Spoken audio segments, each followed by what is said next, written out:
सब लोग अपनी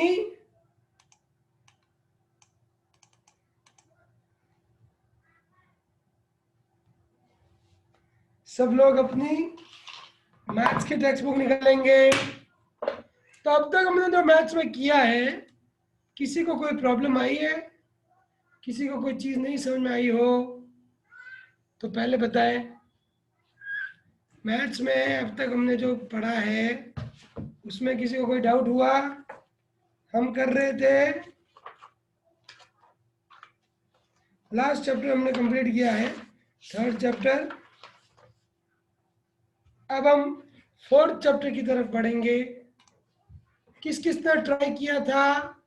जैसा मैंने कहा था वैसा किस किस ने ट्राई किया मेजरमेंट करने का स्केल से? या फीता मिला घर पर? घर पर फीता मिला? नहीं मिला तो नहीं बोला लाने के लिए नया? पीछे पड़ जाने का, पीछे पड़ जाने का कि मेरे को चाहिए ये सामान, मेरे जरूरी है पढ़ाई के लिए, है नहीं तो लाएंगे ही नहीं 1 महीने तक। ये चैप्टर पूरा हो जाएगा तब भी नहीं आएगा। कुछ चीजों के लिए थोड़ा, आप अपने खाने की चीजों के लिए कैसे कहते हो मोबाइल के लिए कि चाहिए चाहिए, ठीक उसी तरह से इन चीजों के लिए भी आपको कहना पड़ेगा, नहीं तो लाएंगे ही नहीं पेरेंट्स आपके। फीता लाकर जो हमें चेक करना है चीजों को, उसके लिए आपको पेरेंट्स को थोड़ा सा पुश करना पड़ेगा, तभी काम हो पाएगा आपका।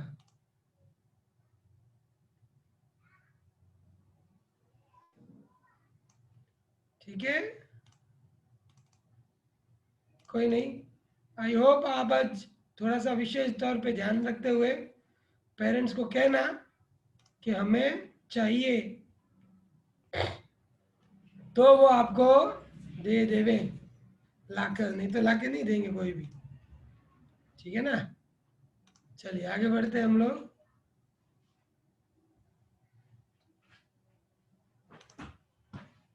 Fourth chapter, long and short. देखो मेजरमेंट अलग अलग चीजों का अलग अलग तरह से किया जाता है। जैसे पेज नंबर सब लोग 46 निकालेंगे। जैसे मम्मी की साड़ी अगर देखें तो उसको लंबाई नापनी पड़ती है, वो कितनी लंबी है। ठीक है, कोई भी कपड़ा है उसकी लंबाई नापनी पड़ती है, कमरा कितना लंबा है लंबाई नापनी पड़ती है। जैसे यीशु के पीछे जो बारबी का प्रिंसेस का जो फोटो लगा हुआ है वो कितना लंबा है, उसे देखने के लिए हमें उसकी लेंथ को, किसको, एल, बीच में बातें नहीं करनी एंजल, LENGTH, लेंथ, किसको हमें उसकी लेंथ को नापना पड़ता है, LENGTH। लेंथ जो होती है वो 2 तरह से बोलते हैं उसको, या तो वो लॉन्ग है या वो शॉर्ट है। लॉन्ग का ऑपोजिट शॉर्ट होता है। ठीक है, तो लेंथ के बारे में हमको पता चल गया कि लेंथ किस काम आती है, किसी चीज की लंबाई मापने के लिए लेंथ को काम में लिया जाता है। ओके, लेंथ 2 तरह से होगी, या तो शॉर्ट होगी या लॉन्ग होगी। अलग अलग राग जो भेड़ा मत करें, कोई भारी चीज मत राख जो उड़े नहीं हो, एक दूसरे माथे थोड़ा राख जो। तो इसके साथ ये तो कि लेंथ, इसके साथ एक और चीज नापते हम लोग। क्या आप टमाटर को स्केल से मापते हो कि 3 सेंटीमीटर का टमाटर है, इसके 4 रुपये लगेंगे, ये 10 सेंटीमीटर का है? नहीं। क्या दूध को भी, दूध को ऐसे फीते से नापते हो क्या? नहीं। तो उनके लिए एक अलग स्केल आता है, एक अलग तरह का मेजरमेंट होता है जिसे हम कहते हैं वेट करना, WEIGHT।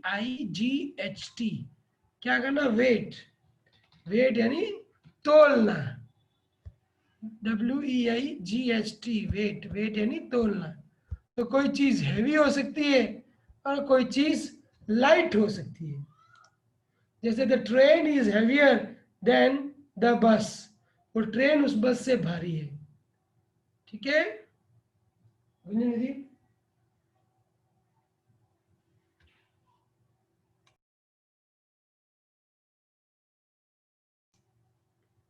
ओके, अब हम पेज नंबर 46 पर जाते हैं। पेज नंबर 46 में अब हमें क्या कहता है? तो हमने दो चीज सीखी मेजरमेंट की, एक वेट करने का, एक लेंथ को मापने का। Measuring length, measuring weight, weight और लेंथ दोनों का डिस्कशन हमने कर दिया। तो हम आगे बढ़ेंगे आज चैप्टर रीडिंग शुरू करता हूं। लल्ली, LALI, लाली, पेज नंबर 46। लाली एक लड़की का नाम है जो नीचे देखो ग्रीन स्कर्ट में है। Lali is selling things at her father shop. Lali अपने पिता की दुकान पे जाती है। तन्मय भाई बहुत दिन हो गए, बहुत दिन हो गए, तबीयत ठीक नहीं थी। तन्मय लुक्कड़, अभी तबीयत ठीक है आपकी? ओके। तो लाली क्या करती है? लाली अपने पापा की दुकान जाती है और पापा की मदद करती है चीजों को बेचने में। चीजें बेचने में पापा की मदद करती है Lali. A farmer comes to buy rope. एक फार्मर आता है रस्सी खरीदने के लिए। किस लिए आया है? रोप खरीदने के लिए, रस्सी खरीदने के लिए। बोलो। चाचू किसमें पढ़ा रहे हो? अरे मैथ्स की टेक्स्ट बुक पेज नंबर 46। तीसरी बार बोल दिया मैंने। तो ये रस्सी नापने, रस्सी खरीदने के लिए एक जन आया कि उसको रस्सी खरीदनी है। रोप यानी रस्सी। सबको पता है ना रोप क्या होती है?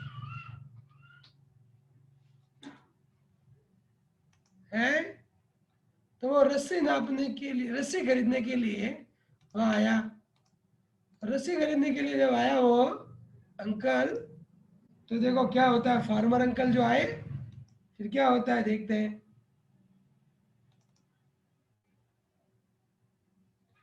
ये पूछता है can you give me 7 arms of rope. Arms क्या होते हैं, कौन बताएगा? आर्म्स किसे कहते हैं? बोलो, सौम्या बोलिए। सौम्या जी माइक ऑन करिए। 7 मीटर। अरे रोप आर्म्स किसको कहते हैं? आर्म्स को। मीटर मीटर बाद में बात करेंगे। ARMS आर्म्स किसको कहते हैं? नहीं पता। दक्ष,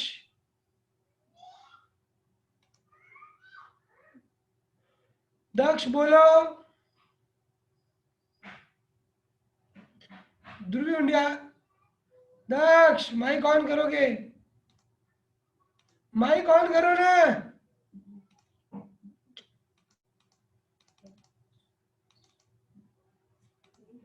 हाँ याद रख के भेजनी है। ओके, आर्म होती है हाथ का इतना। ये देखो इधर, ये अगर मेरे हाथ में कोई चीज है, यहां से लेकर यहां तक मापता हूं मैं। यहां तक मापता हूं, सॉरी, यहां तक। कहां तक? यहां से लेके यहां तक, ये पूरा मेरा आर्म है। ये मेरा राइट आर्म, ये मेरा लेफ्ट आर्म। ओके, हाँ यहां तक, यहां तक। ये हाथ खत्म होता है यहां तक, आर्म, 1 आर्म। ये लेफ्ट आर्म हो गया मेरा, और ये मेरा राइट आर्म।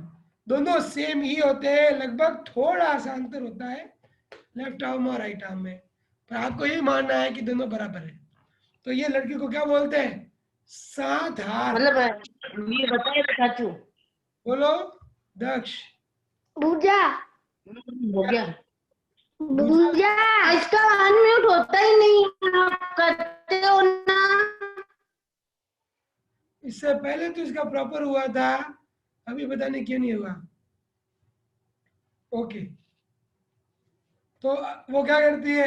1 2 3 4 5 6 7 ऐसे गिनकर वो 7 आर्म रोप दे देती है। तो क्या वो एक एक आर्म करके काट के देती है क्या, कि 7 आर्म एक साथ में देती है? अंकल को 7 आर्म रोप चाहिए, यानी 7 में चाहिए, एक एक आर्म का टुकड़ा नहीं चाहिए 7। ये तो क्या कहते हैं अंकल, 7 पीसेस ऑफ 1 आर्म रोप, एक भुजा एक हाथ जो रोप का, ऐसे ऐसे 7 टुकड़े काट के दो। पर यहाँ क्या कह रहे हैं, 7 arms of rope. Raja maths की टेक्स्ट बुक निकालो, पेज नंबर 46 निकालो, पेज नंबर 46 निकालो। तो उसने 7 आर्म रोप की निकाल के दे दी। तो अंकल क्या कहते हैं, but this is only 6 arms long.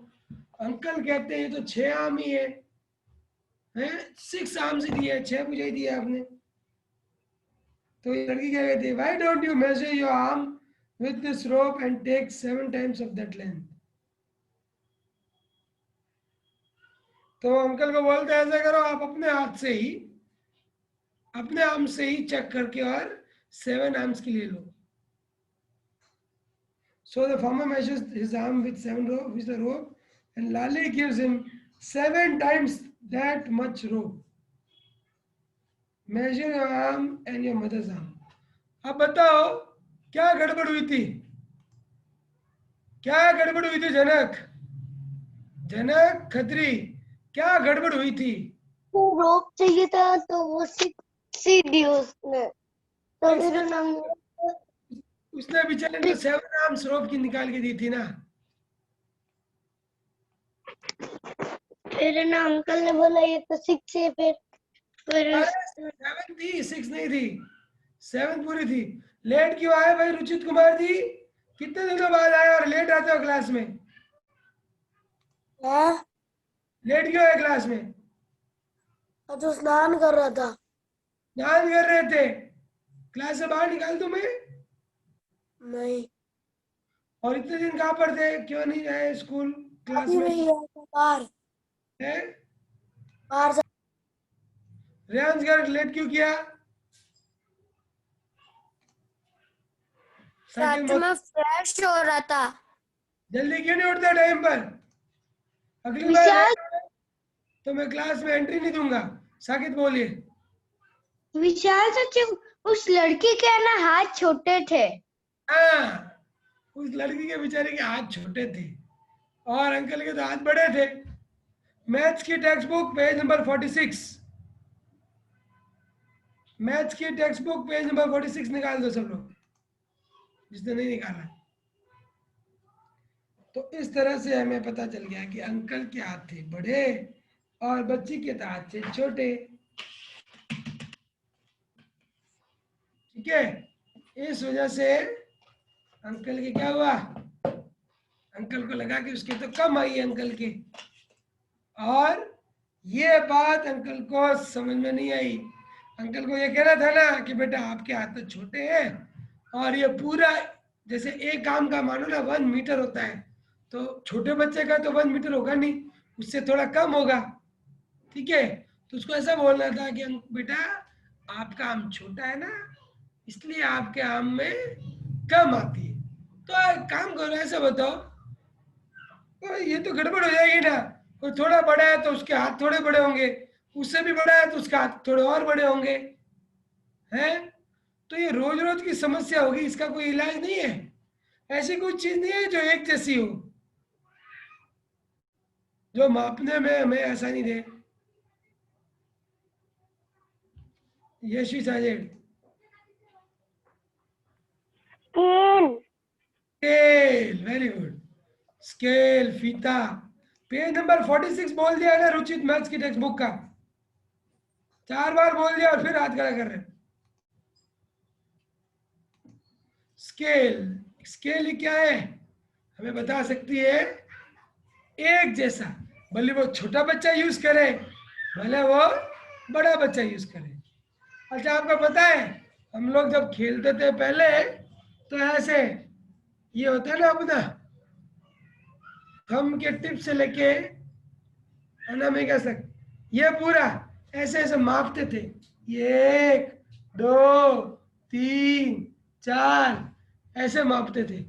तो आपको पता है आपका तो हाथ छोटा है और मेरा हाथ बड़ा है, हम दोनों ने क्या चैलेंज किया, चल यूं करते हैं, मम्मी ने जो ये केक लाया है, क्या जिसके हाथ में जितना केक आएगा वो उतना खा सकता है। तो मैंने और आपने दोनों ने ऐसे मिलाया केक को, तो मेरा हाथ बड़ा होगा कि आपका हाथ बड़ा होगा? तो मैं तो ज्यादा खा गया आपसे, मैं तो आपसे ज्यादा खा गया। ठीक उसी तरह आपके पैर का जो पूरा फीट है ना, आपका फुट, उसको भी नापते हैं। कैसे? 1 फुट, फिर दूसरा आगे, तीसरा। खड़े होकर ट्राई करो, चलो फुट से मेजर करो सब लोग खड़े होकर। टाइल है ना नीचे, टाइल, उसको मेजर करो कि आपके पैर में कितनी आती है। कैसे करना है? ये पैर है, ये पैर, दूसरा पैर इसके जस्ट आगे, तीसरा पैर इसके जस्ट आगे, ऐसे करो, मापो। चलो मापो, 1 मिनट, पता चल जाएगा।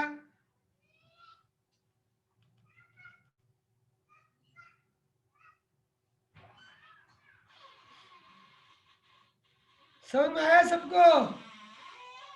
बैठ जाओ बैठ जाओ बैठ जाओ बैठ जाओ। अब अपनी किताब को इससे पाम से मापो, पूरा पूरा किताब को ऐसे, वैत मारवाड़ी में क्या बोलते हैं, वैत, इसे मापो ऐसे। मेरी तो पूरी किताब 1 में आ गई। मेरा इतना बड़ा है ये कि मेरी पूरी किताब 1 में ही आ गई। आपकी तो 1 में नहीं आ पाएगी, आएगी क्या? नहीं।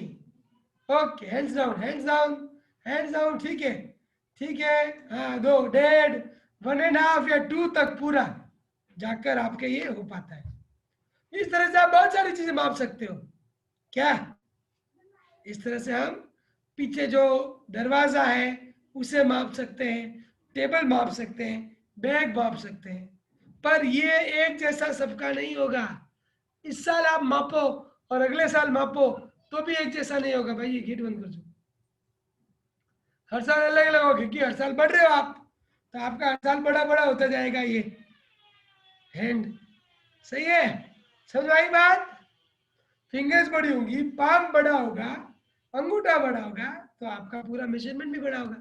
इसलिए इसलिए क्या बनाई गई छोटे बच्चों के लिए? स्केल, ताकि सबकी एक जैसी आए, एक जैसा मेजरमेंट आए। चलो अब हम लोग आगे बढ़ते हैं। पेज नंबर 47 निकालेंगे अब।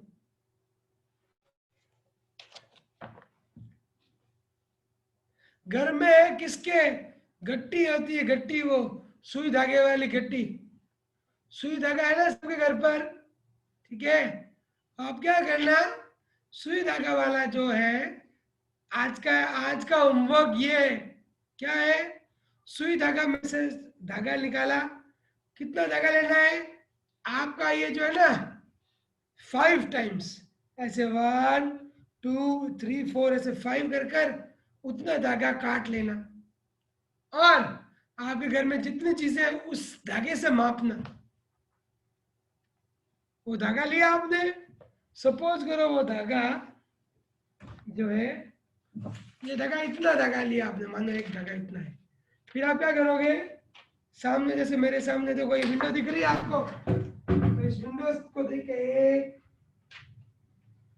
ऐसे 2 3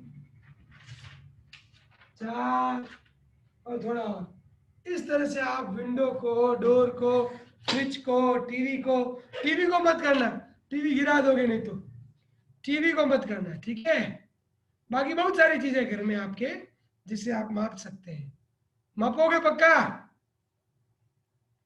पक्का मापोगे?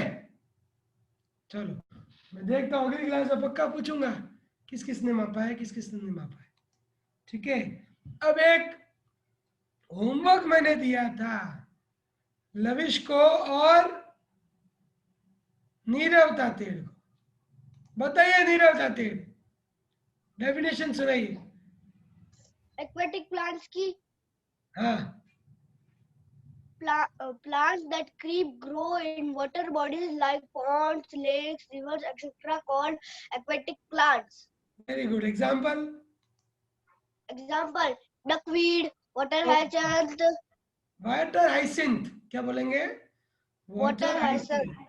हाँ, और ईटीसी है ना, ये जो इसको कैसे पढ़ेंगे? एट सेंट्रा, एक्सेट्रा नहीं बोलेंगे, एट सेंट्रा। देखो यहाँ पर ये ईटीसी लिखा होता है, इसको बोलना है एट सेंट्रा। At कैसे पढ़ेंगे? centra. Et cetera. Okay, et cetera मत बोलना, et cetera. Very nice, very good, excellent, याद किया आपने। हाँ, कहाँ गए लविश जी? लविश जी आप बताइए, हाँ चाचू. आप बताइए हमें definition. Plants which grow in water bodies. Example: lake, river, ponds, etc. Are called. are called aquatic plants. अच्छा, तो अब मेरे को आप फ्लोटिंग प्लांट्स की डेफिनेशन भी बताइए। बुक देख के कर रहे हो क्या? नहीं, मैंने बुक तो नहीं. ठीक है, बताओ। चाबी टंगा दीजिए। फ्लोटिंग प्लांट्स बताओ।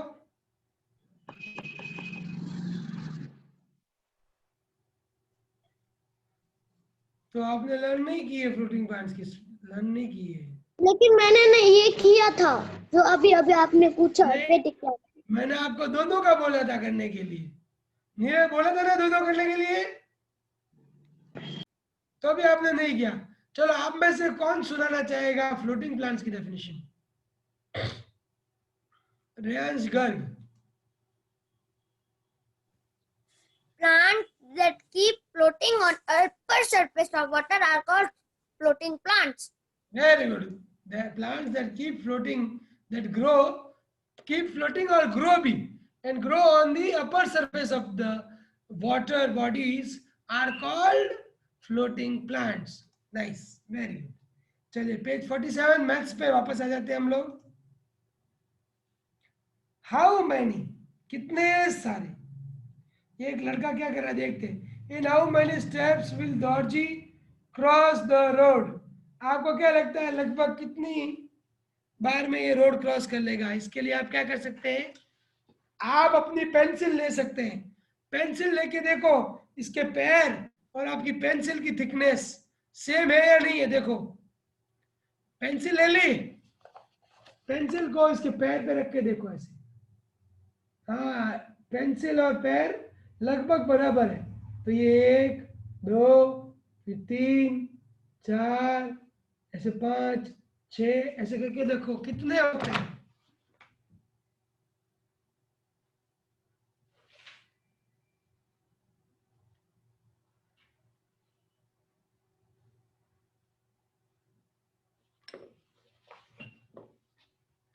जनकत्री, जनकत्री 8. Very good. 2 स्टेप तो है और ऑलमोस्ट 6 जो है पेंसिल्स के ये थिकनेस लग जा रही है। तो यानी टोटल ऑलमोस्ट 8 स्टेप। इधर लिख दो आंसर, 8 स्टेप्स पूरा लिखना है, 8 steps. Page number 47 first question बता रहे हैं चाचू, 8 स्टेप्स।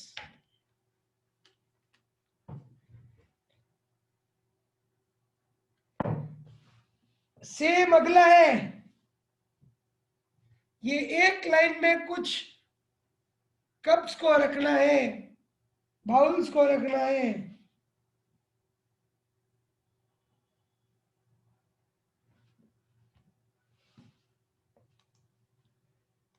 लगभग लगभग कितने हो रहे हैं?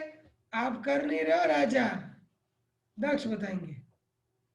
बंदर जैसे, बंदर जैसे कूदा ना, हाँ तो पेड़ पे लटका देंगे आपको। 8, ऑलमोस्ट 8, 8 कप्स चाहिए। पूरा लिखेंगे 8 कप्स, पूरा लिखेंगे 8 कप्स।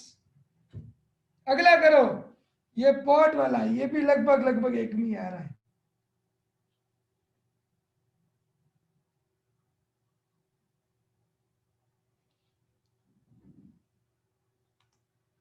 ध्रुवी से नहीं हो रहा है क्या? मम्मी से क्यों पूछ रही हो?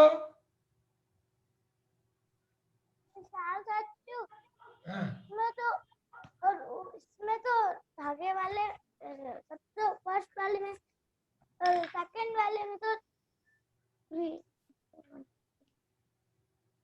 9 स्टेप्स आ रहे हैं। आपके 9 आ रहे? अलग अलग आ सकते हैं बेटा, आ सकते हैं, हाँ? अलग अलग भी आ सकते हैं। ओके, क्योंकि कई पेंसिल थिक है, कई पेंसिल पतली हो सकती है, थोड़ा मापने में भी अंतर हो सकता है। ठीक है, बोलो लब्धि। मापने में आंसर हो सकता है, बोलिए। लब्धि ओस्तवाल बोलिए।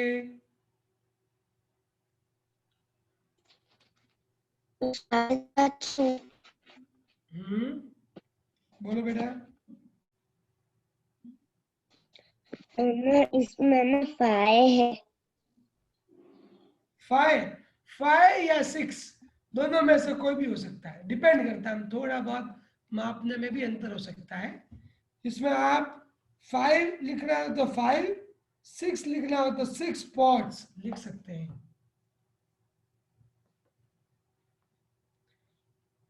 ये अच्छा है, इसके लिए आपको स्केल लेनी पड़ेगी।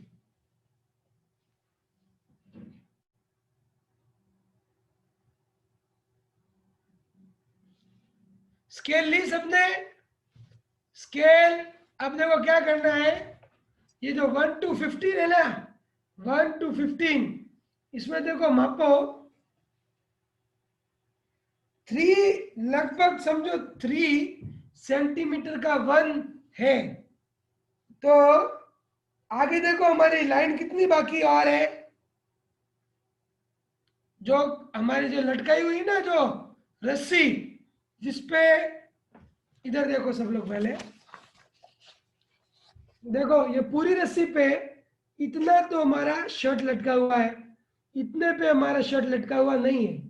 ये यहां से लेके यहां तक नापेंगे ना, तो आएंगी लगभग 8। कितनी आएंगी? लगभग 8 आएगी।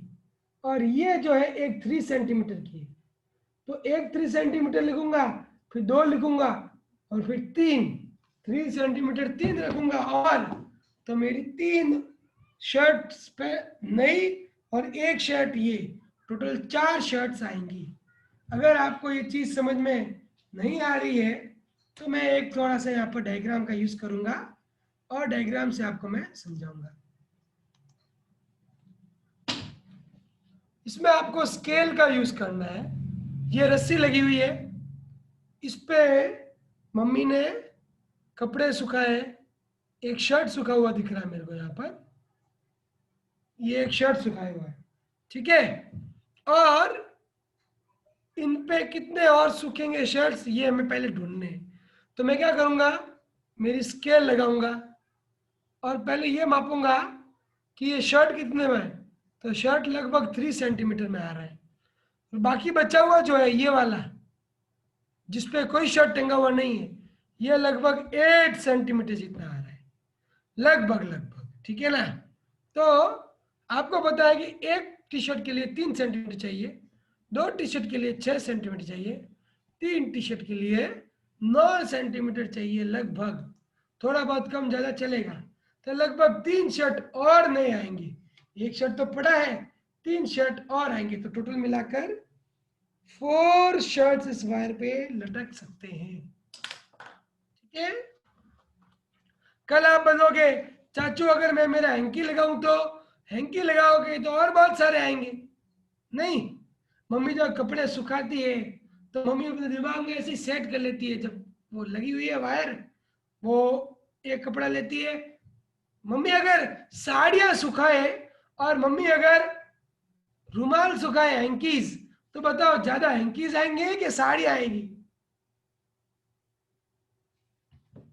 बताओ रुचित, बताओ ज्यादा हैंकीज आएंगे कि साड़ी आएंगी? हैंकी। वेरी गुड, ज्यादा हैंकीज आएंगे। अब अगला,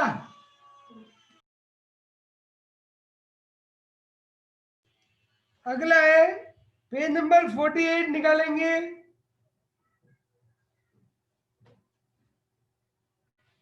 पेज नंबर 48 निकाला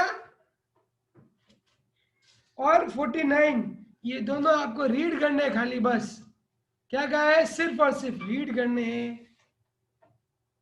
पेज नंबर 48 और 49 रीड करने हैं। लिखो SW।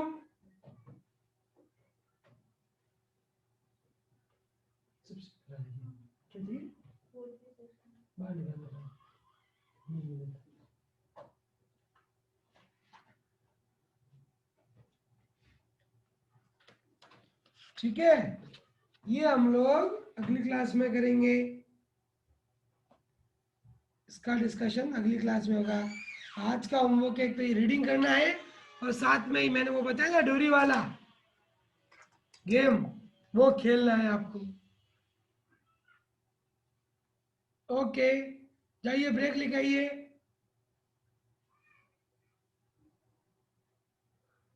ब्रेक लेके आइए, जाइए। ब्रेक के बाद हम लोग सोशल साइंस को करेंगे।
लोग वापस आ जाइए।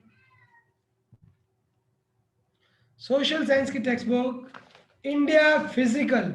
इंडिया फिजिकल मतलब इंडिया दिखता कैसा है, जिसमें माउंटेन्स है, डेजर्ट्स है, प्लेन एरियाज है, कोस्टल प्लेन्स है, कोस्टल एरियाज भी है और प्लेट्यू रीजन भी है।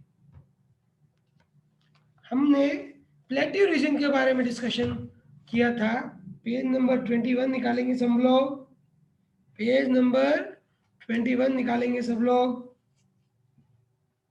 हम लोगों ने पेज नंबर 21 पर प्लेट्यू रीजन के बारे में डिस्कशन करना शुरू किया था कि प्लेट्यू रीजन क्या होता है। हमारे इंडिया के साउथ पार्ट में, साउथ की साइड में जो वी शेप बना हुआ है, उसके बाहर बाहर में बहुत सारा पानी है। तो वो जो वी शेप का जो बॉर्डर है, उसे हमने क्या नाम दिया था, कोस्टल एरिया, क्योंकि वहां पर पानी बहुत ज़्यादा है, बहुत ज़्यादा है, समुद्र का पानी और महासागर का पानी, इसलिए उसे हमने क्या कहा था, वो कोस्टल एरिया वाला जगह है। पर ये जगह 3 भागों से पानी से घिरा हुआ है। जब हमने वी शेप बनाया था, मैंने बताया था कि बाहर बाहर सब पानी पानी है, ईस्ट में भी, वेस्ट में भी और साउथ में भी, इसलिए इसको पेनिनसुला का नाम दिया गया है। क्या नाम दिया है, peninsula, a land which is surrounded by water on 3 sides. The land which is surrounded by water on 3 sides is called peninsula. मैंने आपको अंडरलाइन भी करवाया था। और इसी सदर्न एरिया में, साउथ में जो है, हमने कुछ प्लेट्यू रीजन के बारे में आगे ये डिस्कस किया था कि प्लेट्यू रीजन जो है, ये साउथ वाला, इससे थोड़ा सा ऊपर नॉर्थ का प्लेट्यू रीजन, नॉर्थ का हिली रीजन आता है, अरावली हिल्स और सतपुरा हिल्स, दो नाम बताए थे, अरावली हिल्स और सतपुरा हिल्स जो है वो दोनों कहाँ है, नॉर्थ साइड में। अब हम साउथ साइड में जो हिली एरियाज हैं, जो प्लेट्यू रीजन है, उसके बारे में पढ़ेंगे। मैं यहाँ पढ़ा रहा हूँ, जिसको नहीं पता हो यहाँ पर a plateau, page number 21, a plateau. A plateau is a slightly elevated landmass than the surrounding plain. अब मैं इसके अर्थ समझा रहा हूं, सुनना। प्लेट्यू को हिंदी में लिखते हैं पठार, पठार। सब लोग देखेंगे, सबको चैट में मिलेगा, सब लोग अपनी अपनी चैट को देख लेंगे। पठार, ओके। प्लेट्यू को लिखोगे पठार, पठार। फिर एक लिखा हुआ है स्लाइटली,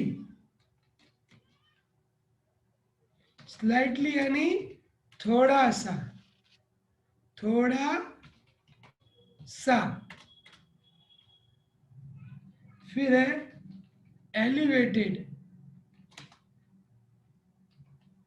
एलिवेटेड का मतलब होता है ऊपर उठा हुआ। ओ पवन जी, आपको लिख रहे हैं, आप खेल रहे हो और पापा लिख रहे हैं, लिखो अपने आप। मैं बता रहा हूं ना आपको, जगह बता दी, कैसे लिखना है ये भी मैंने बता दिया आपको, तो लिखो।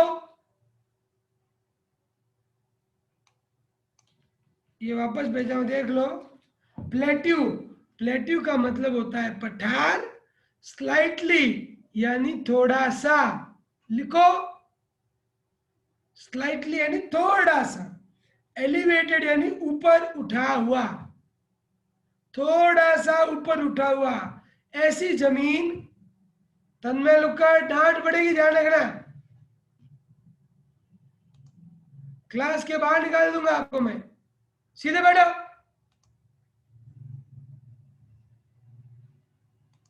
बोलो यशवी।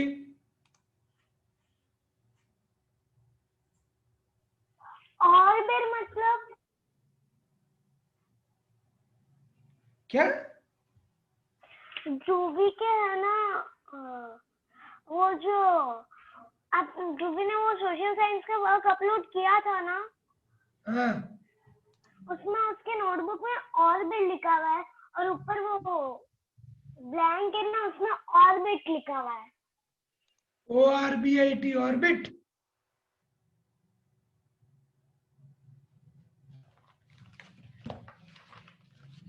देखने दो मेरे को क्या कह रहे हैं।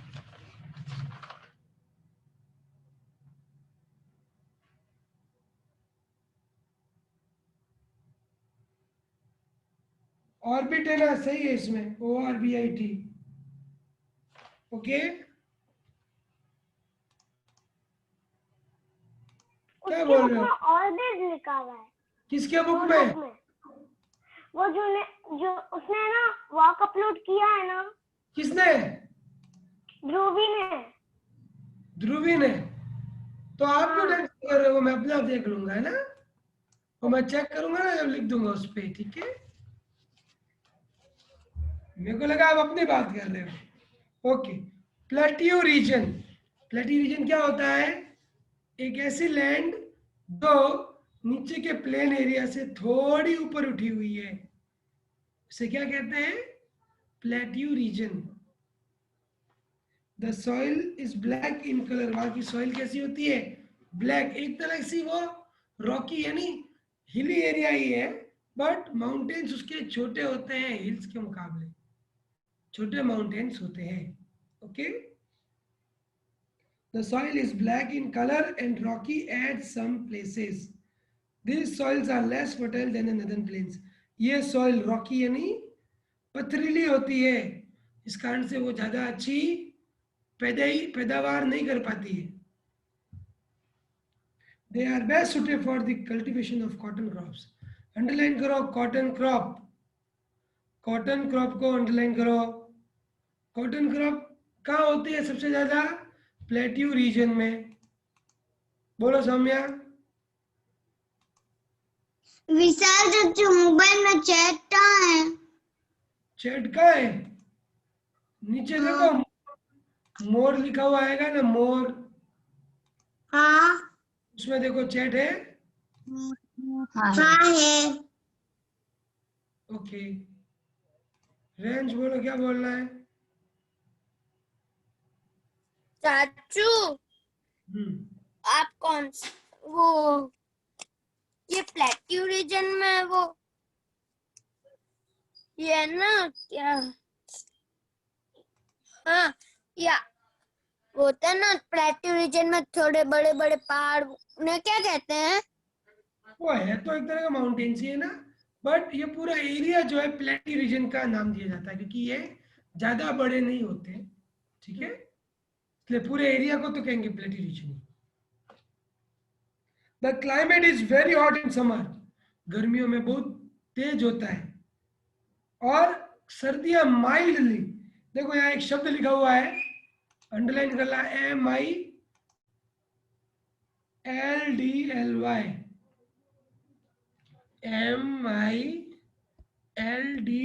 MILDLY, माइल्डली यानी थोड़ा, ज्यादा नहीं, थोड़ा। माइल्डली कोल्ड, थोड़ी ठंडी रहती है विंटर में, बहुत ज्यादा ठंडी नहीं रहती। गर्मी बहुत ज्यादा होती है, ठंडी इतनी नहीं होती। द सदर्न प्लेट्यू, अब इधर नाम दिए हुए देखो, जो साउथ में जो प्लेट्यू रीजन है उसको कहते हैं ईस्टर्न घाट, और वेस्ट में जो प्लेट्यू रीजन है उसको पूरा क्या कहते हैं? वेस्टर्न घाट। यहाँ पर देख सकते हैं आप, इसमें दिया हुआ है, इसमें देखो आप मैप में, यहाँ पर ये जो है वेस्टर्न घाट्स, और यहाँ लिखा हुआ ही है, देखो इधर, ये देखो ईस्टर्न घाट्स, वेस्टर्न घाट्स, देखो आप, दिखेगा आपको आपकी बुक में, देखो। तो ईस्टर्न घाट्स और वेस्टर्न घाट्स, ये दो घाट्स हैं, ये अंडरलाइन कर दो, eastern Ghats and western Ghats दोनों को अंडरलाइन कर दो। It is also called as Deccan plateau, इसको डेक्कन प्लेट्यू भी कहा जाता है। ये ज्यादा इसको डिटेल में मैं इसलिए नहीं समझा रहा क्योंकि ये कुछ चीजें अगले साल फिर आएगी, और शायद उस समय ज्यादा जरूरी है, अभी इतनी सारी चीजें आपको समझ में नहीं आएगी।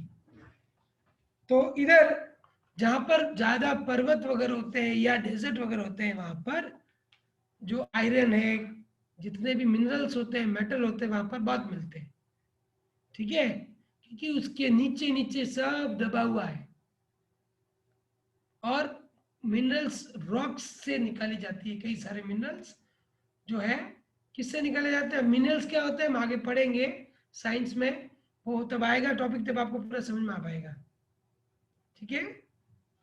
ये इस डिस्कशन को हम इतना ही समझते हैं, इसमें मेन क्या समझना था कि सदर्न जो रीजन है हमारा प्लेटी रीजन, वो तीनों साइड पानी से ढका हुआ है, इसलिए उसको हम पेनिनसुला भी कहते हैं। इसके साथ ही हमने ये भी डिस्कशन किया कि इसके नॉर्थ में अरावली हिल्स और सतपुरा हिल्स है, अरावली हिल्स और सतपुरा हिल्स है। एंड प्लेटी रीजन क्या है? Plateau region, there is a land which is slightly upward, slightly elevated than the plain region. It is called plateau region. थोड़ी सी ऊपर उठी हुई है, यहाँ पर गर्मी ज्यादा होती है और ठंडी ज्यादा नहीं होती है। दो तरह के घाट्स है, वेस्टर्न घाट्स और ईस्टर्न घाट, जिसे डेक्कन प्लेटू रीजन भी कहा जाता है। इतना ही आपको समझना है। अब आप निकालेंगे पेज नंबर 22, पेज नंबर 22 निकालेंगे। सबसे पहले ये स्पेलिंग सही करो, NAROOW है ना, इसको सही करो। इसको लिखोगे आप NAR, दो बार लिखना है आर को, NARROW, NARROW, narrow, NARROW, narrow यानी बहुत संकड़ा, पतला। नैरो की स्पेलिंग NARROW, नैरो। इसको हिंदी में क्या कहेंगे? आप पतला भी कह सकते हो, ऐसे एक संकड़ा ये भी कहा जाता है। पर संकड़ा मत लिखो आप पतला ही लिखो। एक पतली पतली स्ट्रिप। स्ट्रिप क्या होती है? जेब्रा देखा आपने? ब्लैक और व्हाइट पट्टियां देखी है जेब्रा के? वो होती है स्ट्रिप्स, पट्टी। ठीक है, तो ये क्या कह रहा है? इधर देखेंगे, इसमें देखेंगे सब लोग। ओ नीरव, ये कह रहा है कि नैरो यानी एक पतली स्ट्रिप चलती है पूरी। ये बड़ा बीच में जो प्लेटी रीजन है, इसके बाहर की तरफ पतली पत्ती देखो, ग्रीन ग्रीन दिख रही है। ये पूरी पट्टी जो है, ये स्ट्रिप्स जो है, नैरो स्ट्रिप, पतली स्ट्रिप, इसको कहते हैं कोस्टल रीजन, कोस्टल प्लेन। ठीक है, दिख गया ना सबको? हरा हरा एरिया इस मैप में, बीच में जो ब्राउनिश कलर है, ऑरेंजिश कलर, ये सारा प्लेट्यू रीजन है। तो प्लेट्यू रीजन के बाहर की तरफ जो पट्टी है, नैरो पट्टी, ये कोस्ट लाइन, ये कोस्टल एरिया है, यानी ये तटीय क्षेत्र। कोस्ट को क्या कहते हैं? तट। कोस्टल को क्या कहेंगे? तटीय। कैसे लिखना है देख लीजिए। कोस्टल क्या कहेंगे? तटीय, जो बहुत सारे पानी के बाहर की तरफ जो जगह होती है, जो बीच, आपने सुने होंगे ना, बीच होते हैं बहुत सारे। जैसे गोवा में बीच है, चेन्नई में बीच है, दमन एंड दीव भी पानी के पास है, सोमनाथ पानी के पास है। तो पानी के पास पास का पूरा एरिया, जहाँ जमीनी एरिया है, उसे कोस्टल प्लेन या कोस्ट लाइन, तटीय क्षेत्र कहा जाता है। तट है, वहां पर क्या है?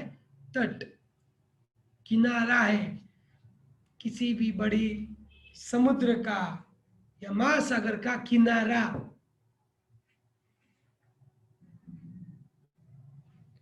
The narrow strips of plains are found along the। अब आपका होमवर्क सुन लो, क्लास को हम यहीं स्टॉप करेंगे, और किसी को कुछ पूछना है तो वो पूछ सकता है। होमवर्क क्या है? 21 पेज पे जितनी अंडरलाइंस करवाई गई है, इंक्लूडिंग प्लेटी रीजन की, वो नोटबुक में लिखनी है लर्न करके, और कोस्टल प्लेन को रीड करना है।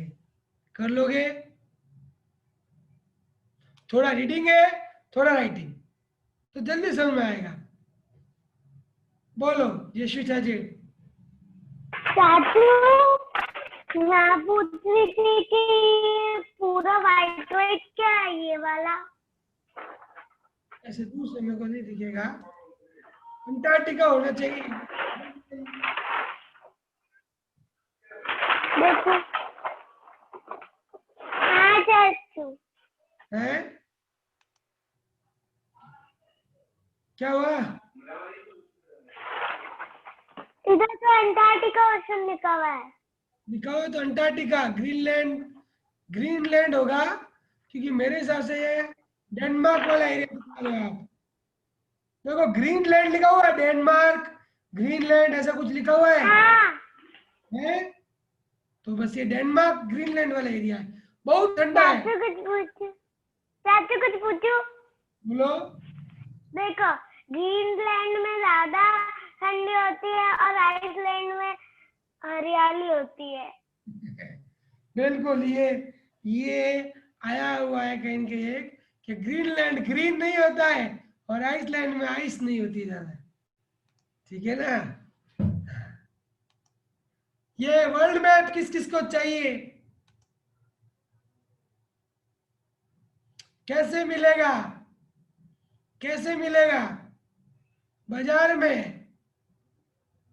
ठीक है, मंगवाओ, मंगवाओ, घर पर लटकाओ रोज और पढ़ो इसको। जिसको नहीं मिले वो हमको स्कूल में बोल देना, स्कूल मंगवा के दे देगी। पहले अपने आप बाजार में ढूंढो, ठीक है? क्योंकि यह बहुत अच्छा मैप है और बहुत अच्छी चीज सीखने योग्य है इसमें। ओके, किसी को और कुछ पूछना है तो हाथ खड़ा कर दो, नहीं तो बंद करते हैं। ओके, बोलो रेयांश। चाचू मेरे पास तो पूरे पड़े मेरे पास मैप और उसमें आपको प्रश्न पूछने के लिए बोला था मैंने। बाय। प्रश्न नहीं पूछना है तो ऐसे ही टाइम वेस्ट ही करेंगे। अब हम क्लास कंप्लीट हो रही है ना, इसलिए।